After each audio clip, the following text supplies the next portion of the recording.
Hey, friends, welcome back to another episode of Hustle Culture Dropout. I am your host, Chasity Campbell, and I have something extra special for you guys this week. I am sharing with you an interview, the first guest interview I've ever done on the show, and with an incredible woman, Azia Whitted. And I had the profound opportunity of listening to her speak last year in May when I attended the Ultimate Product Party Conference. It's a 2-day conference for product based businesses. And I was so incredibly blown away by her opening keynote speech. I thought she had brought such incredible energy to the stage. And I immediately looked her up on socials, started following her, connected with her, and we've just been bantering back and forth on socials for the last several months. And I was so thrilled when she expressed interest to come onto the show. Obviously, our messages align. And I am so excited to let you guys listen to this interview with her. We had so much fun with it. Asia is a peace pusher. Hello, how amazing is that title? And she works to inspire others to create space for calm in their life. She is a mindfulness coach where she partners with women to provide tools to promote mindful living in the midst of high demands for both them and those connected to them.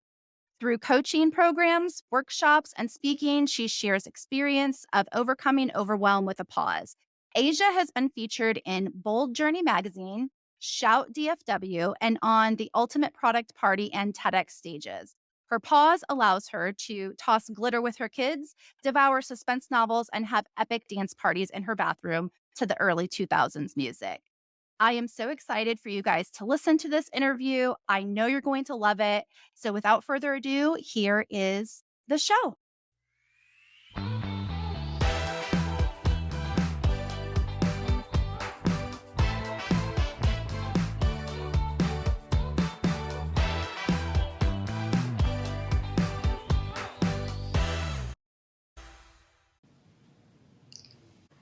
All right, friends, welcome back to Hustle Culture Dropout. This week, I am so excited to have my first guest ever on the podcast, Miss Azia Whitted. And I am going to be completely transparent with you here, girl. When I put out the feeler and the little caller to invite guests onto the podcast, I had like a handful of people in mind that I was like, I really hope these people reach out to me and feel aligned to like come on the podcast. And you were like top three because I was like, I have felt so fortunate to, I feel like, get to know you over the last couple months. Yeah. And just because we have such an aligned message, and I know you can bring so much value to the audience and connecting and sharing your story. And so I was so excited when you reached out to me and said that you wanted to be on the podcast. And so welcome to Thank Hustle Culture you. Dropout. Yeah. I would love for you to just go ahead and introduce yourself and tell everybody a little bit about you and what you're doing here. All right. So I am Asia. I'm social. I'm Asia Renee now, but I am a mindset and mindfulness coach. And I am what I like to call I'm your peace pusher. So I am here trying to help you Yes. create calm and giving you women specifically, and then even if we narrow it down, moms, even more than Mhm. just women, but helping them find ways to create space for calm in a very chaotic and busy world. And I like to joke and say, I am your most busybody Zen person you will ever meet. So I am all about my peace and my calm, but I am also going 100 miles per hour. I like to be fun, and I like to balance that. So when I was doing mommy things, I just say balancing chaos and calm with creativity. So that's a lot of what I do.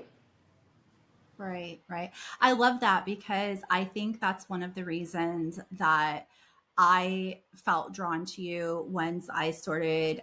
I mean, obviously I had met you. Asia and I first met at Ultimate Product Party, which is a product-based business conference. That's the first time that I saw you speak. You were the keynote speaker, the opening keynote speaker. And even though we didn't get any FaceTime, that's how I sort of Yeah. first became familiar with you and your message. And you had such a strong and positive, you set like the tone for the entire 2 days in your keynote. And so I immediately was like, I need to know more about this girl. And so obviously then connected with you on social media. And it's one of the reasons that I was so drawn to what you have put out in your socials is because I feel like it's so relatable in terms of it's not all this like over the top. This is how I'm living this calm and cool and collected Right. life. Like you are in the trenches. Like you're like you have Yes. children and they're younger and you're busy and you're constantly doing all of this super fun stuff with them. And so how did you sort of end up in this space of being a mindset coach and a mindfulness coach? Okay, so my story is kind of funny. I tell people I am the person I always was, but never realized what it meant. So Yeah. if you knew me like high school, so outside of my room at my parents' house, for my bedroom, there was like this small little area, and I had turned it into like a little sitting room. So I had a futon and like back when lava lamps were cool and the TV. Yeah. But I remember probably midway through high school, like the first time I redid it, I like pushed back the table and I had this open space in the center. And it was my space to like when I felt like overwhelmed or stressed, even before I had language for those kind of emotions, because you weren't talking about that back in the early Right. 2000s. Like that wasn't language yet. But like when I was just like, I would literally like just lay on my floor and turn on like water sounds. And I had like one of those little cheap water fountains. And so, unknown to me, even then, creating like some sense of like, all right, I need to find quiet was always something I valued. And then, of course, I have a degree in dance education. So, going to Oh, college, yeah. So, I'm like a lot, I'm all the things. So, I have a I degree in love dance. that. And so, movement's always been my like outlet. And working with kids, I've always seen like we can wind them up, but then knowing that they don't really wind down either. And so, I was introduced to yoga as a dance major. We did mind body connection. And so there were all these little things in my tool belt that I had, but it took life and just things happening for me to come back around to it. But Mhm. it took me on a life took me on a journey, and back in maybe like 2020, I felt like I hit this wall of where I was just going, going, going, and realized I was really empty. So everything on the outside looked great. At that point, Mhm. I also was in eye care. May at UPP, I actually retired. I was like, you know what? I care Oh, wow. served me for 18 years. I did it like starting when I was young and I loved it. I ran a business for 4 years and I was like, I know I'm going in a different direction. Like this going in corporate and just running, running, running it was a lot. And Mhm. so I originally thought with the yoga, I was going to work with kids. Mhm. But as a mom who, I have a daughter who's 13, my son is 6. So as a mom who was, working full time and then in with the kids and I volunteer and do a lot of different things, I realized, yeah, it would be great to teach yoga to kids and give them these tools. But what would happen outside of just them coming to me for an hour if I could give moms and other women the tools to create space for calm? And so, from my own experiences of just dealing with just having to feel like just burnt out, completely burnt out, Mhm. and then walking through grief and mindfulness and prioritizing my wellness and my own mental health and my pause were the things that truly got me through those moments, especially over the last two Right. years. I was like, women, we need this. Moms need it. Women in business need it because we're so quick to go, go, go, and we never stop. And so that Mhm. was where I really saw the need of if I can teach a mom how to do this, then she can mirror that for her children. And so then Right. the next generation of kids and people now learn that, hey, I don't have to go until I hit this brick wall smack in the face and life kicks me in Right. my butt. I can, I can get there and I can realize rest is important, before I hit 35 and Right. having a mental breakdown. That's not needed. Right. We don't need to do Exactly. not needed. I love that because I do feel like finding later on, I was probably in my mid 30s when I realized that I just couldn't keep going at the capacity that Mid 30s, they just, I was going. that's the I mean, point. you're like in the thick of it, right? Like, your kids are typically, like just doing all the stuff. You're Yes, taking them to all the activities. You're trying to, if you're working outside of the house, you're doing that. If you're working, if you're a stay at home mom, you're trying to maintain the whole household. I mean, if you have a partner, you're trying to maintain that relationship. And I do feel like women in their 30s, because that's when you are literally in the trenches. Like, you are right, doing the work, and you are oftentimes primarily the person that's doing the work, whether you're a single mom or you have a partner. A lot of that falls to women traditionally. And right, so I think to myself all the time, because my oldest daughter is 22, and I think all the time, I hope that she can find this information and connect with this information and learn these skills and how right. important it is prior to getting into Yes, her life, when she's like, maybe getting married and building a family and whatever that might look like for her, and trying to then juggle all of the balls, and you have all of the balls in the air, you're like, wait, and they're just what going is to going start right? freaking falling. Yes, something's falling. And I feel like Right. for women, it's usually us. Like it's not Right. like it's not family, it's not work, it's not the house.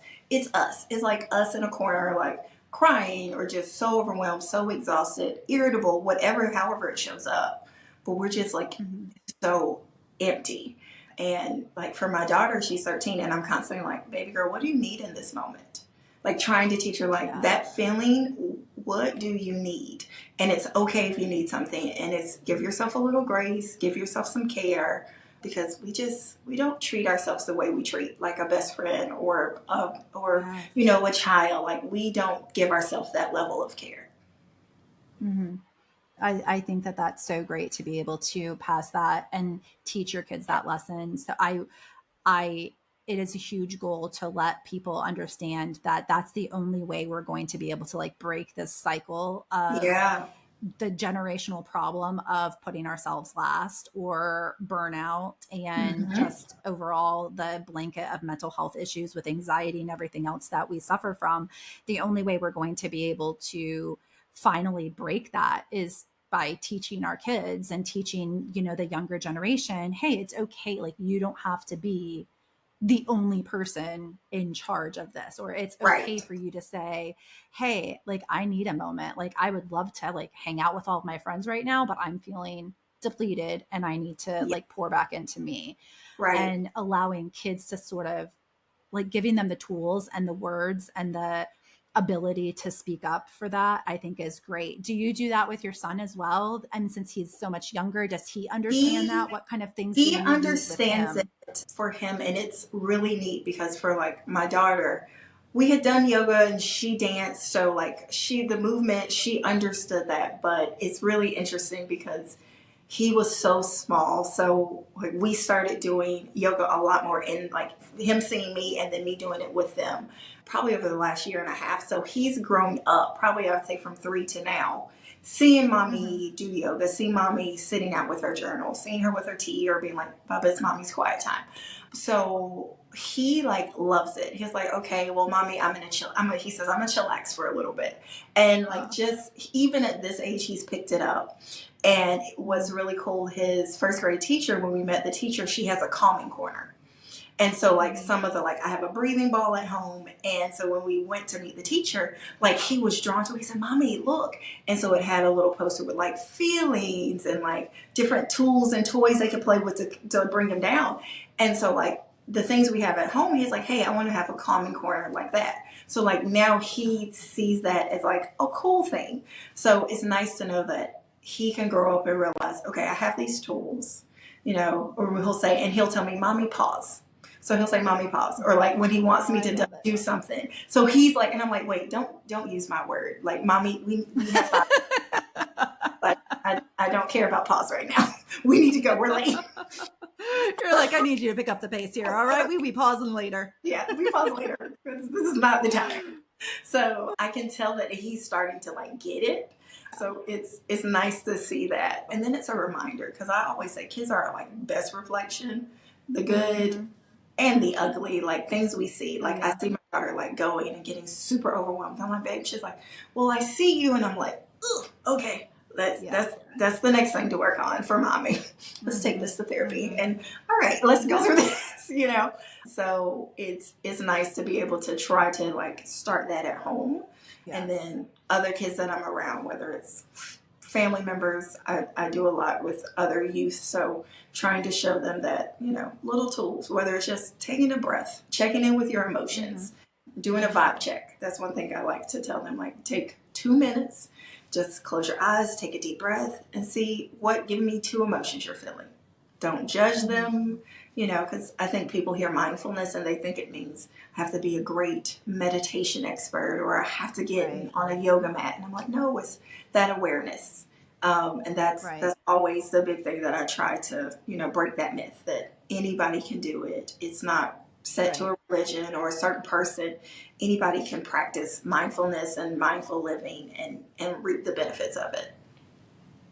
I love that. So because I agree, I think that lately, and it might just be because I'm more aware, because when you're in the space, like when you're working in the space, of course, you're following maybe other women who are working in that same capacity as you are, or you're just much more aware of it than other people are. And so to me, when I hear mindfulness or mindset or mental well-being, these are just words that are in my everyday life. But I know that can be really intimidating to some people because Mm-hmm. immediately they think, oh my gosh, well, I have to be like I can't meditate, or I don't know Right. how, I don't have the perfect space to meditate, or I can't find the time. So what do you do to like encourage that, for moms or even the kids or anybody who might just feel sort of overwhelmed and intimidated by getting started with that?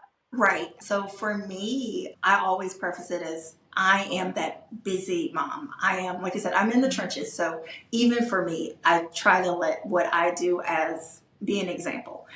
So for me, my mindfulness practice may be 10 minutes on my mat, but it's also me journaling. It's also taking time in the morning to have a hot cup of tea. It's going for a walk for 10 minutes in the middle of my lunch, like my lunch hour in the middle of work. So it's finding time for you to pause. So a lot of times I'll lean into that word of a pause because you can understand that. You can understand it's not Right. a full stop.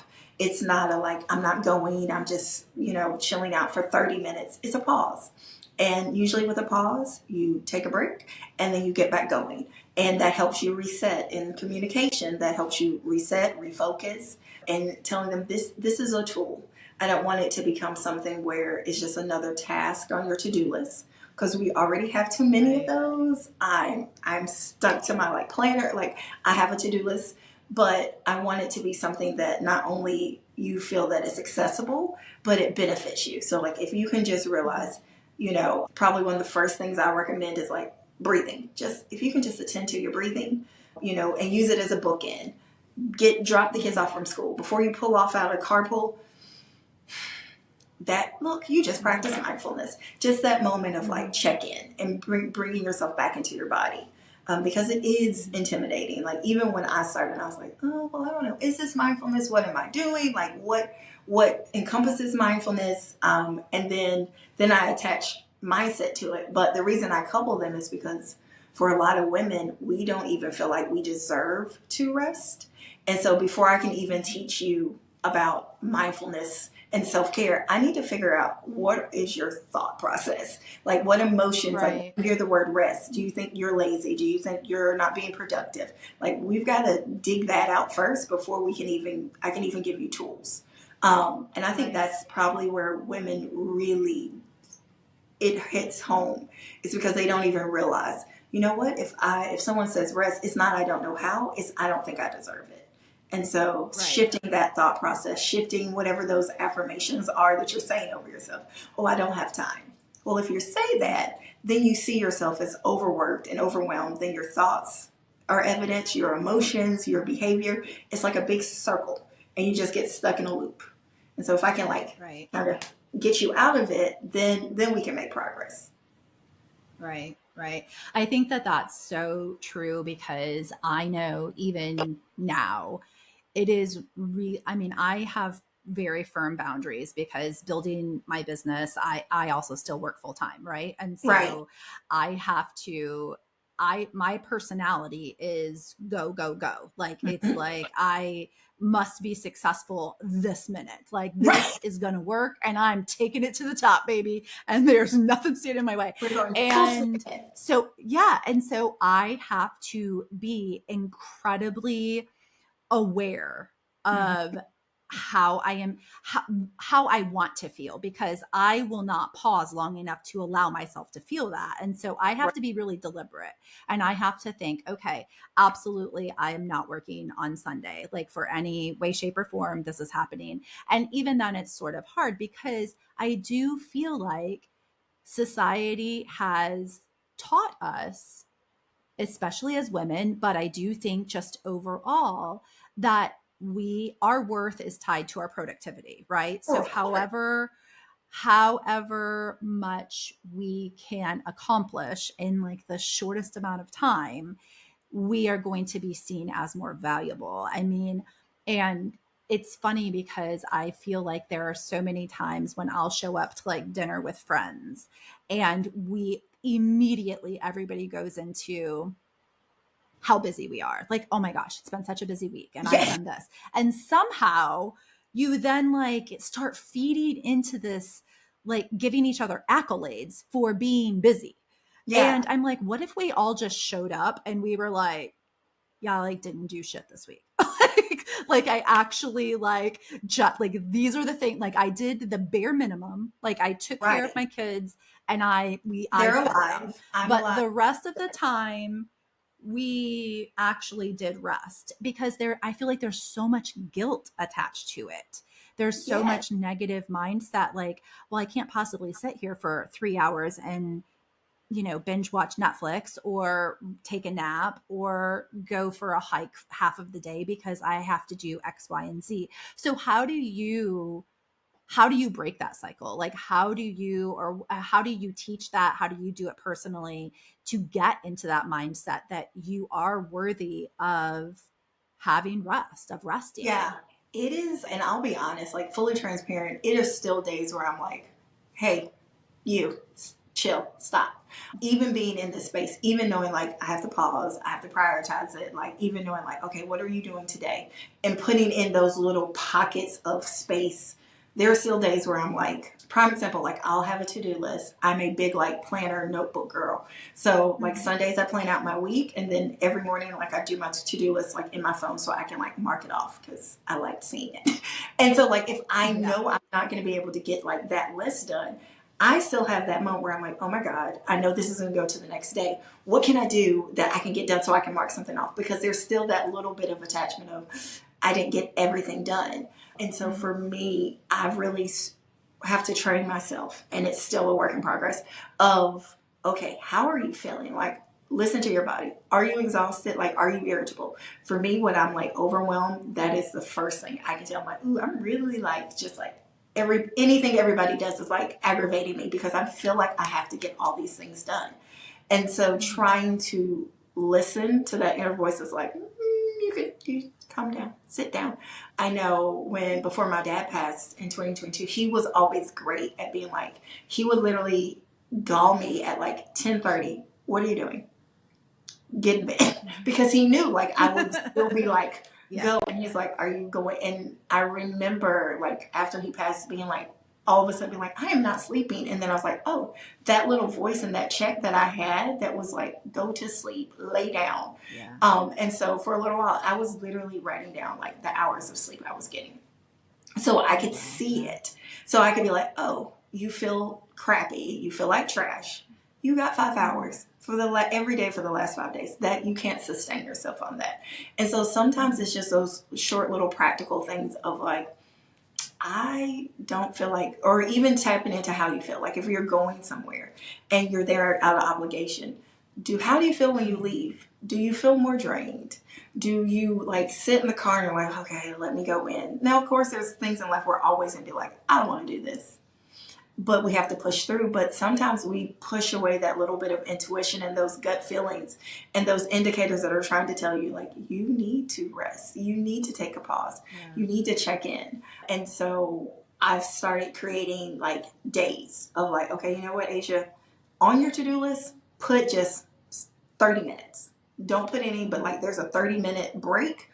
Do what you need to do. If you need to just sit there and scroll, if you need to sit and watch a show, if you need to read a book, like find those little things that like light you up and start putting those in, because those are little ways to keep refueling you. And for me, when I do it daily versus waiting till I get to that fully empty place, which is what I used to, still will have those days like seasons, and it's seasonal because you may have those seasons where it's just like everything's crazy, you know. I think of Right, right. May. Kids are getting out of school. There's like parties. There's dress up as this, bring this, teacher gifts. Like you're wrapping up Yes. things. You have those seasons where I know, like, okay, life's crazy. Let me actually book like 2 hours ago. Maybe take a class outside of the house. But, Mhm. you know, making it a daily habit versus just like, oh, I'm empty. Now let me think about it. Right, right. There was not long ago, and I'm sure you've probably seen this analogy as well, where I felt like for years, I would refer and say, you can't pour from an empty cup. And so Mm-hmm. you need to make sure that, you're full, and then, you can serve others, and that's when you can help others. And something that I saw recently, or I heard, and I wish I knew exactly where I first heard it from, but was like, you can't actually, even when your cup is full, that's not when you should be serving people. Right. You should serve people from your overflow, Yes. because at that point, that is, you're going to always still be able to serve them and do these other things, but you're not depleting yourself during that Right. process.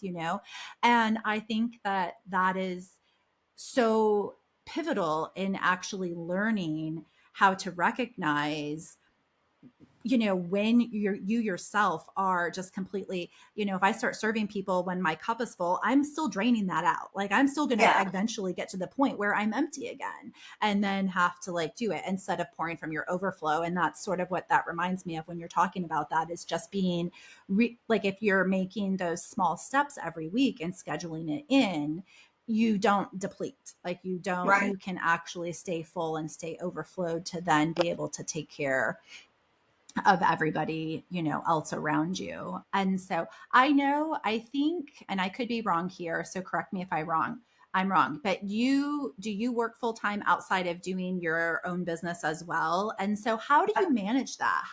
Because I know a lot of my listeners are also small business owners, and, people who are building their own business as well. But even some moms that I know who have contacted me and said, like, oh, I follow you because I want to build my own business, but I just don't have the time to do it. I don't know how I can add one Yeah. more thing in. And so, how do you juggle that? Like, how do you manage all of that? Chaos. Like, chaos. Because it has been, so like when I say I do all the things, so when we were at UPP in May, I was still Mhm, working for my doctor in North Carolina. So when mhm, I was in eye care, I was charting for her. So the nice thing was mhm, she allowed me to do it whenever. So if it was 2 hours here, 12 o'clock at night, whenever. But I mhm, was doing mhm, that, juggling full time and then building this. And that was like, okay, friend, we got to stop. But mhm, for me, it is also prioritizing myself because this is something I wanted. And for a long time, I kept giving myself that excuse of, I don't have time. Well, maybe when I work part time, or maybe when I'm not working full time. And I also, then I got to a point where I was like, I don't want to get to, 50, 60, and realize I've spent so much time building everyone else's dream and not my own. And so for me, it is just knowing, like, okay, sometimes it is before work, not as much now because I'm literally on at 6, so I can be off and get my children in the afternoon. So it's like that mhm, sacrifice. mhm, But, it may be lunchtime, creating some content. It may be in between calls. I'm lucky that my job does have some flexibility, so I'm not like going where when I was in eye care, I was constantly with patients. mhm, But this job is some calls, and then when I have breaks, so I may be working on content. I may be writing out ideas for a newsletter. I may be sending an email to like a client that's onboarding with working with me. But what I will tell, whether it's a mom or any woman who is wanting to start that, you'll find time for what you prioritize. And if you Absolutely. truly prioritize this, whatever it is, to the point that if it's something deep down, you're like, I know I have to do this. And if you prioritize yourself, because I think it's even like feeling like you're worthy enough to start the business. Because we may use, I don't have time, I don't have the money. I think those are the things we say on the surface, but deep down, it's probably like you don't feel worthy or you don't feel like you'll succeed. And maybe just sit down and ask yourself those hard questions. Like, take a tough look in the mirror. Like, what do I really feel? Do I feel like, is that an excuse? But do I really prioritize myself? And then if I do, let me find time. So it may be an hour a day or 1 hour a week, but then schedule it and then stick to it. And it's going to be hard because there are days where I'm like, I'm exhausted. There are still 15 more things I wanted to get done today, but it didn't. We got busy at work and I had to work all of that shift. I had to work at work. Those days I'm like, I had stuff I wanted to do, but I know. yeah. I do that all the time. I need you people to leave me alone because I need to work I on have this other other thing things. that I really want to work on. I know you people pay me, but come on. I have stuff. I have this notebook and all these things right here. Don't you see it? Yeah. I'm glad I'm not the only one. Oh, 100%. I'll be like, dude, I'm trying to plan the content right now. I do not need you people interrupting me. My best friend will call and she'll like, or we'll send each other voice memos and memes like all day. And like, I'll send her a message of like me, like friend, like the Jim Carrey, I can't remember. Yeah. And he's like typing and she's like, what's going on? I Yes. said, require me to work. And she's like, you're at work. I was like, yes, but like on No. their stuff, not mine. I know. It's such a bummer. Like, I'm like, guys, come on. I'm like building an empire. I'm going to need Right. you people to step back a little bit. Come on. Like, No way. We're rescheduling. no, but I But yeah. do think, like, I think that what you said, like, just making it a priority, like, and scheduling it in, it's almost to me mindfulness and like making sure your mental health and your mental well-being is intact is like the same as working out. I feel like there's so much emphasis on, I mean, especially, growing up in the 90s and 2000s and whatnot, is there's so much emphasis on your physical health. Yes. Like we need to, you need to do your cardio and you need to do your strength training. And there is never any mention of taking care of your mental well-being. So I love to see that there are people kind of bringing that into practice. But that's one of the things that I tell people all the time about going to therapy, because, Yeah. people will, I'll be like, oh, I have a therapy appointment. They'll be, oh, what's going on? What's Is wrong? everything okay? Right. What's oh my goodness. And I'm like, yeah, no, like it's just, it's like, this is like It's me just, maintenance. It is getting my maintenance. hair cut or whatever. Like, I mean, I'm just like It is just regular 100%, maintenance. Yeah. And so I do think that is so good that what you're saying is like schedule it, and things, you might get busy, but scheduling it in and making it a priority, just like you would make eating healthy a priority, or getting your physical steps in, or your exercise and whatnot. I think that it's so important, and I wish, and that's one of my goals also, is to get that message out and to share that message that this is just as important as taking care of yourself with like a good diet or Right. your physical activity, right? I heard someone today, I was listening to a podcast while at work. That's also like Yeah. constantly. You're my Tuesday girl. He's my Wednesday. Like I have my Oh, set love it. to like during the day. But Uh-huh. and someone was like, when they were talking about it, gosh, I don't even remember what podcast now. That's terrible. But he was talking about going to therapy, and it was really cool to hear it from the male perspective. But he was saying, if you get hurt or you have an injury, like say you're an athlete, you have an injury, like no one's going to question you going to physical therapy. Or you get hurt, you have to go to the doctor. You're not seen as well. We go and we get our eyes checked. You go get glasses, you get your contacts updated, hopefully. Because eye care, I'm hoping you're doing that. But when we say, oh, well, I have to go to therapy, everyone always assumes something's wrong or like you're going through this significant trauma. But it's maintenance. Like the same way we take care of our bodies, we have to take Right. care of our mental health. And the way technology is going, they can repair and work on certain things in our bodies. No advances have been like, you know what, let's just pop out this brain and you're not thinking straight, we're going to give you a Mm-hmm. new one. This is the only one we have. We have to Right. like take care of it and maintain it. Right. So, how do you feel when you're talking with people, like just maybe coworkers at work or, even friends and family? Do you feel like they're receptive to that message? Do you feel like it's sort of still stigmatized a little bit, or like people will be like, oh, that's so like woo woo, like, oh, the meditation stuff, this is also woo woo. And, as if Yeah, you know, definitely. I will say it depends, like the circles, and starting to learn that, okay, if this is so like you can't fully accept this, and definitely got that with people that, oh, that's woo woo, oh, your mindfulness. Oh, and also it's funny because people like I can say I practice mindfulness and their ideas can be like all over the yeah, sun. Like, and they're like, oh, so you do like this and you go do all these ceremonies. I'm like, no, I'm on my Mac and I'm taking a walk. Like, I'm just trying to check into how I feel today. I don't do I'm not adding all those things in, which for some people they do. And that's fine. But like, it doesn't right. have to be all the things. But I'm also getting to that age. And my friend was like, you're reaching close to 40. That is what that is. To where like when people are so like, oh no, I can't do that, or that's weird. I don't think I need that. Then I'm like, you it just may not be my people because Right. I want you to value like because if you value that about yourself and you value, then you can value my boundaries. Because then that also Mhm. shows me you don't value your boundaries, your time, your Mhm. emotions. So you just may not be my people. But I definitely will still Yeah. talk to people, and you kind of you hear it the more you talk to Right. people. They're like, okay, yeah, it's going, or you're like, Hmm. you've glazed over, and that's okay. And Right.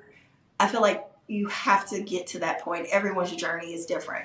So for someone, maybe I'm just planting a seed, and then 2 years later, someone will come up and be like, oh, I remember Asia was crazy and she was telling me about this. Now I know what she's talking about. Because even for me, like the yoga, the mind body connection, all those things were tools I had. But until like I was at a place in life where I was like, okay, these tools, now let's pull them out the toolbox. Let's really use them and see the benefits. It just took life, you know, knocking me out a couple times. To be like, okay, now Right. I will use this now. you know, Yeah.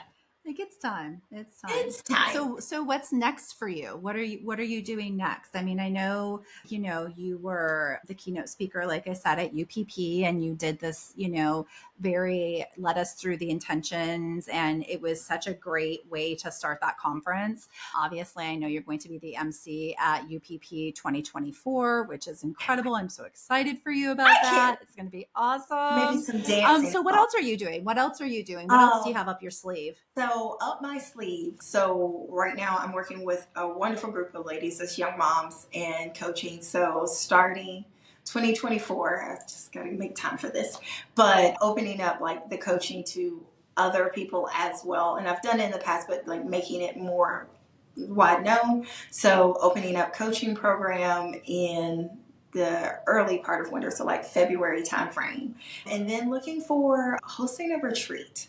Like I would love Oh, to no. bring women, like small, but like bringing women together to just like to chat, and we can talk and have conversations, and there can be some yoga, there can be someone else come in. So that is the goal for the end of 2024, to do I that. love But it. right now I'm focused on building community. So whether Yeah. that's people following me and we're starting those conversations online on social, if they're hopping on the newsletter and they're getting that weekly, you know, Yes. I want to build a community where women are feeling seen, safe, and supported. So, like, I want them to I love know it. you're not by yourself. So, I see you. This is safe. So, if you're telling me I have no time, like, I've been in the corner for 20 minutes crying my eyes out. You know what? I've been there. Believe me, we've all been there. So, this is a safe space. And then I want to support you like any way I can. And if it's something I Mhm. don't have, if I know someone in a community who can help, like bringing that to them. So Yeah. that's what we're working on. I love that so much. I think that the building this community and having community for women to come to and feel as if they are seeing. That's why I just love that we are able to talk about this, because I feel like the Right. more you talk about it, people will understand, like, oh, okay, well, I'm not crazy and alone like I thought I was. That I want more, or I want, I can't do this anymore without feeling completely depleted. And I Right. love that are so focused on that. And the retreat thing is so awesome, because that when I went to, for those of you who are listening, Asia UPP Ultimate Product Party is put on by two of these incredible women. And one of them was my business coach, Allison Carter. And I went to her retreat, which is, for business women. And, Right. we hashed out like the plan for our businesses. But while I was there, one of the things that we discussed was, where would you like to see your business going? And immediately I was like, oh my gosh, I would love to do retreats one day, right? Like, Oh, how that fun would it be to just, have this group of women where, like you said, that can just feel safe, like can, right. even if they're not. And because Allison in that retreat, even though it was business focused, we had, we did yoga, we had meditation. I mean, and it was so wonderful to sort of have that. And then, we could just go off and talk about our businesses, for Right. the rest of the day. But it's so neat. I love that you're going to add that in, because I do feel like so many people could benefit from things like that. And how wonderful would it be to just be in this space where that other women are there, and building that and feeling like you have a connection with somebody else helps you so Hmm. much to just not feel alone, right? Like you're just Right. like, oh my gosh, there's somebody else that's going through this with me. So I absolutely love that you are looking into that, and Yeah. have that, as a big picture sort of thing for you. So I want them to what about eat good speaking and feel engagements? Are you good. going to do more speaking? Yeah. Yes, yes. So planning on more speaking in 2024, especially Mm-hmm. getting in front of. Right now, I've been doing a lot of, oh my goodness, business, which Mm-hmm. I love, and working with business women because I know for them, like they are going, and I love that. But Right. even getting in front of more moms, Mm-hmm. but the one thing I haven't, so I also lead up a TEDx chapter where we are. So, oh, I told you it's chaos. So, like getting I through know. the, I'm like, literally, can you add one more thing? I also scale walls and fire Amazing. out of my hands. Yeah, exactly. But getting like, it's been really neat to give opportunity for other speaker or women, especially with these ideas. Two of the speakers also talk about vulnerability and putting themselves first. And so, as much as I love speaking, but also being able to help other people have that voice and that Mm-hmm. platform. So it's all the things. And I yeah, love so it. I yeah. love it so much. Well, thank you so much. Can you tell everybody where they can find you, how they can follow you, where they can find you online, Yeah. so everybody can run and listen to all of the Come fabulous and things chat with that you can me. share with them? Yeah. Yes. So on Instagram, I am Asia Renee, Asia with a Z. Like my mom wanted to be Yes, I jazzy. will put that in the show notes so Right. you guys can find her, Yes. because it And is not then spelled like normal. yes. And then my mindfulness page that is simply dedicated to mindfulness is Power to Pause. It's actually going under a rebrand. So that's Ooh, exciting. It's going to just I be love Pause it. with Asia Renee. So I'm trying to bring them Love more that. together. So you Mhm. see me, but then you see the mindfulness and the pause. So that is Love that. happening. And then you can find me there. Our website is the same, Asia Renee. And so come and chat with me. I love I love building it. community and I love it. I will say that you have, for everybody that's listening, if you do one thing that you want this woman to bring this woman into your life, you have got to get her newsletter, because it is such a great newsletter. It's so aesthetically pleasing. Like it makes me oh so good. happy genuinely when I open it up, and I'm like, it's not just like a bunch of work. Like it's so pretty, and it's like laid If out so you so nice. like And literally there are hours of me in between calls and I'm like, don't call. I am moving this square because I don't like it over here and I need to find uh-huh. but that makes me happy. So Yes, yeah, I absolutely love it. You always have such great tips in there. So you guys definitely need to go and get on her email list and get that newsletter because it is so yeah, helpful. I look forward to it. Every time I get it, I'm like, oh, it's Asia's newsletter. And it's so easy, like it's so digestible. Like it's yeah. not like this overwhelming 5-page newsletter with all of these No, tips. I want it to be I like a love that quick it's bite size and it's so easy. conversation. Like I want to be that voice memo like you get from your friend in the middle of the day. Like Yes. that's how I see it. And then you'll Oh, be I love it. excited. You get like the exclusive because the YouTube's coming back up. Ooh, love that. Yes. So That's going to be fun. I don't know what I'm gonna do. I'm still gonna try to sleep and drink water and like have time with my Yeah, there you go. husband and my kids and my friends. But yeah, doing all the things. Exactly. But you're going to be pausing in there. I'm a So pause. I love it. All this I pauses. love it. Well, thank you so much for being my very first Oh, guest this was ever so on my podcast. I'm so excited. okay. I cannot wait to share this with everybody. And I feel so honored to know you. And I cannot wait to see you in Orange County in May for UPP. And so it's going to be awesome. Thank you so, so much Thank for being with you. me today. Thank you.